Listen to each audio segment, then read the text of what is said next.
pertama dia ngaku sejarawan. Apa yang ngaku ahli sejarah, tapi nggak pernah kuliah sejarah. Ngaku jurnalis, jangan pernah nggak kuliah berdusta. Saya jurnalistik? tidak pernah ngaku ahli sejarah. Iya, artinya Saya kan dari tidak tadi kan pernah datang ke sini ngomong-ngomongin sebagai sejarah, ahli sejarah atas loh. nama sejarah. Saya datang ke sini sebagai aktivis pro Israel dan yang saya bicarakan sejarah itu ada di catatan berarti PBB. Berarti Ilham ada di Tape, sejarah dunia. profesor sejarah ini keliru berarti. Profesor sejarawan ini keliru, Yahudi keliru. Anda hanya kasih dua rujukan sejarawan. Mau saya tambah lagi? Enggak ada Sekarang waktunya. saya tanya begini. Oke, sekarang saya tanya. Jadi gini, baik, udah. Sekarang saya tanya. Raja Israel, Raja Daud.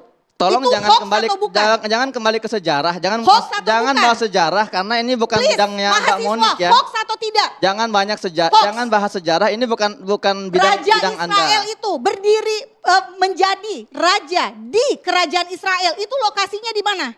Apakah sama dengan Majapahit di Indonesia? Pak Monik, justru orang-orang Palestina saat ini yang tinggal di Palestina itu jangan-jangan mereka itu yang keturunan Raja Daud. Saya nggak masalah. Nggak masalah. Yang keturunan Sulaiman. Saya tidak masalah. Yang keturunan Musa. Saya tidak bukan masalah. Benyamin Netanyahu. Saya tidak masalah. Bukan si Ben Gvir. Saya tidak mempermasalahkan siapa yang menjadi penduduk Israel. Orang-orang karena Israel punya 2 juta orang Timur warga Arab Palestina. Matanya biru, rambutnya pirang. 2 juta warga. Masuk akal sudah. Kalau dia asli orang Timur Tengah, kenapa matanya biru, rambut pernah pirang? dengar Yahudi Askenazi? Pernah dengar Yahudi Misrahi? Pernah dengar Yahudi Sephardi? Misrahi, Sephardi, Askenazi. Pak Irfan sebaiknya jangan disebut Askenazi. Jangan ditanggapin Pak. Mereka bukan orang Timur Tengah. Yahudi Kaifet. Mereka keturunan Gomer, anak Yafet. Dengarkan, Yafet punya anak Gomer. Gomer punya anak ada di Alkitab.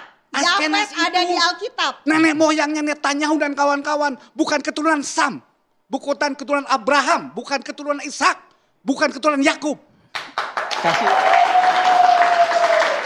Yang jelas begini, kalau semua orang merasa orang Yahudi, warga Israel saat ini bukan orang Yahudi asli, bukan orang bangsa Israel asli, maka pada saat Ottoman berkuasa, itu siapa yang menjadi Yahudi di dalam kerajaan Ottoman selama 400 tahun? Mbak Monik, yang kameran, Mbak Monik betul-betul pasang badan untuk Israel. Rasa Israel tidak boleh kita kritisi, tidak boleh kita salahkan. Tidak, silakan kritik. Kita mau mengkritisi ruang itu ada, tapi kata Mbak Monik itu adalah hoax.